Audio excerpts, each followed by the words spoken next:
Bismillahirrahmanirrahim. Assalamualaikum warahmatullahi wabarakatuh. Sahabatku semua dimanapun Anda berada yang dirahmati oleh Allah Subhanahu wa Ta'ala.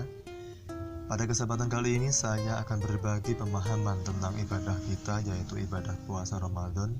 Tapi sebelum masuk ke pembahasan, jangan lupa untuk di like, komen, dan subscribe agar kami tetap bersemangat dalam membuat video-video terbaru lainnya.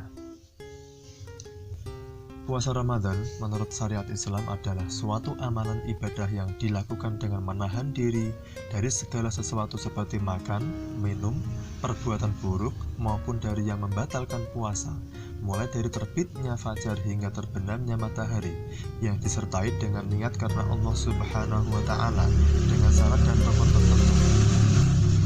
Puasa dalam Islam juga sering disebut saum, yang merupakan salah satu ibadah yang telah dicontohkan oleh Rasulullah SAW. Pengertian puasa Ramadan selain menjaga hawa nafsu juga wajib dilakukan oleh semua umat Islam. Hal ini sudah dijelaskan dalam firman Allah dalam QS Al-Baqarah ayat 183, yaitu Bismillahirrahmanirrahim. Ya ayyuhalladzina amanu kutiba alaikumus siyamu kama kutiba alal ladzina min qablikum la'allakum tattaqun. Yang artinya, hai orang-orang yang beriman, diwajibkan atas kamu berpuasa sebagaimana diwajibkan atas orang-orang sebelum kamu agar kamu bertakwa. Jadi firman Allah Subhanahu wa Ta'ala di atas menjelaskan bahwa melaksanakan puasa Ramadan adalah wajib hukumnya, di mana hal tersebut adalah bentuk pertanggungjawaban manusia kepada penciptanya secara langsung, secara kegiatan, serta kegiatan yang menyangkut hablum minallah. Selain pengertian puasa Ramadan di atas, ada beberapa hal yang penting lainnya menyangkut puasa Ramadan, seperti rukun puasa Ramadan, syarat puasa Ramadan, dan hal-hal yang bisa membuat puasa kita menjadi batal, atau hal-hal yang membatalkan puasa. Oke, pada kesempatan kali ini saya akan berbagi tentang hal-hal yang membatalkan puasa. Sebagaimana diterangkan dalam kitab Fathul Qorib, ada 10 macam atau 10 hal yang bisa membuat puasa kita menjadi batal. Apakah itu?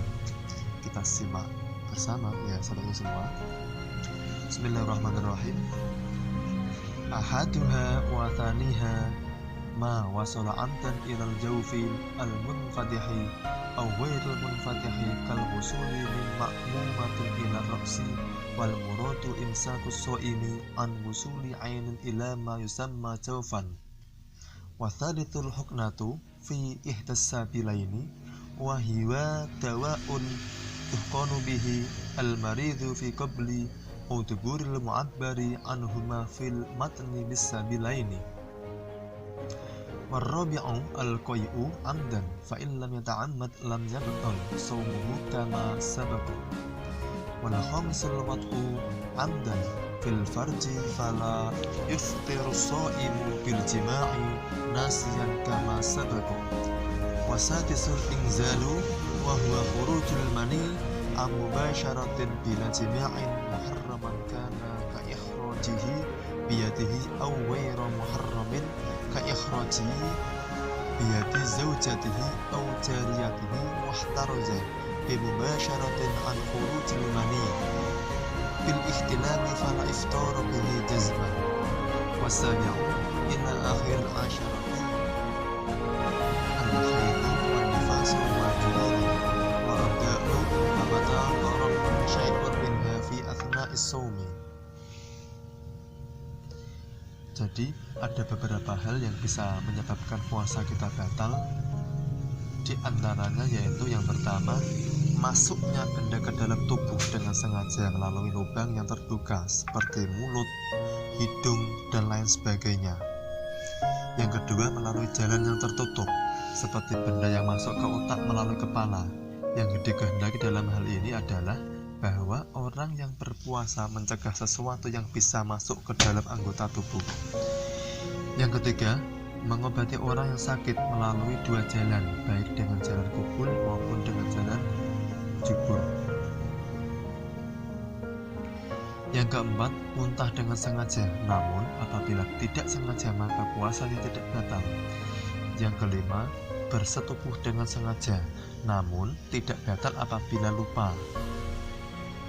Yang keenam, keluar mani karena bertemunya dua kulit, yaitu antara laki-laki dan perempuan walaupun tanpa berjima. Diharamkan apabila mengeluarkannya dengan tangan, namun tidak diharamkan seumpama dikeluarkan dengan tangan istrinya atau budaknya, tapi tetap membatalkan puasa. Yang ketujuh, haid. Haid adalah darah yang keluar dari rahim seorang wanita pada waktu-waktu tertentu yang bukan karena disebabkan oleh suatu penyakit atau karena adanya proses persalinan, di mana keluarnya darah itu merupakan sunnatullah yang telah ditetapkan oleh Allah kepada seorang wanita. Sifat darah ini berwarna merah kehitaman yang kental, keluar dalam jangka waktu tertentu, bersifat panas dan memiliki bau yang khas atau tidak sedap. Allah Ta'ala berfirman, Bismillahirrahmanirrahim, wa yas'alunaka 'anil mahid qul huwa adza fa'tazilun nisa'i fil mahid wa la taqrabuhunna hatta yatahharna fa idza tatahharna fa'tuhunna min haitsu amarakumullah. Yang artinya, mereka bertanya kepadamu tentang darah haid, katakanlah dia itu adalah suatu kotoran atau najis. Oleh sebab itu, hendaklah kalian menjauhkan diri dari wanita ke tempat haid atau kemaluan, dan janganlah kalian mendekati mereka sebelum mereka suci dari haid. Apabila mereka telah bersuci atau mandi bersih, maka campurilah mereka itu di tempat yang diperintahkan Allah kepada kalian. QS Al-Baqarah halaman 222. Dari Aisyah radhiyallahu anha berkata, kana yusibuna dzalika fa nu'maru bi qada'is shaumi wa la nu'maru bi qada'is sholati. Kami dahulu juga mengalami haid, maka kami diperintahkan untuk mengqadha puasa dan tidak diperintahkan untuk mengqadha sholat. Hadis riwayat Al-Bukhari nomor 321 dan Muslim nomor 335. Yang kedelapan, nifas. Nifas adalah darah yang keluar dari rahim yang disebabkan melahirkan atau setelah melahirkan. Darah nifas keluar selama 40 hari setelah melahirkan. Selama masa nifas, seorang perempuan dilarang untuk sholat, puasa, dan berhubungan intim dengan suaminya. Syekhul Islam Ibnu Taimiyah mengatakan, darah yang dilihat seorang wanita ketika mulai merasa sakit adalah nifas. Beliau tidak memberikan batasan 2 atau 3 hari, dan maksudnya yaitu rasa sakit yang kemudian disertai kelahiran. Jika tidak, maka itu bukan nifas. Yang kesembilan, majnun atau gila. Apabila seseorang mendadak gila ketika sedang mengerjakan ibadah puasa, maka puasanya batal. Puasa diwajibkan untuk umat Islam yang balik atau dewasa, berakal sehat, dan tidak terkena halangan. Yang ke-10, murtad. Jika seseorang keluar dari Islam, maka dengan sendirinya puasa orang tersebut batal. Yang termasuk dalam kategori murtad adalah mengingkari keesaan Allah Subhanahu wa Ta'ala atau mengingkari hukum syariat. Demikianlah 10 dari hal-hal yang bisa membuat puasa kita menjadi batal. Apabila salah satu dari yang disebutkan itu terjadi, batallah puasa kita.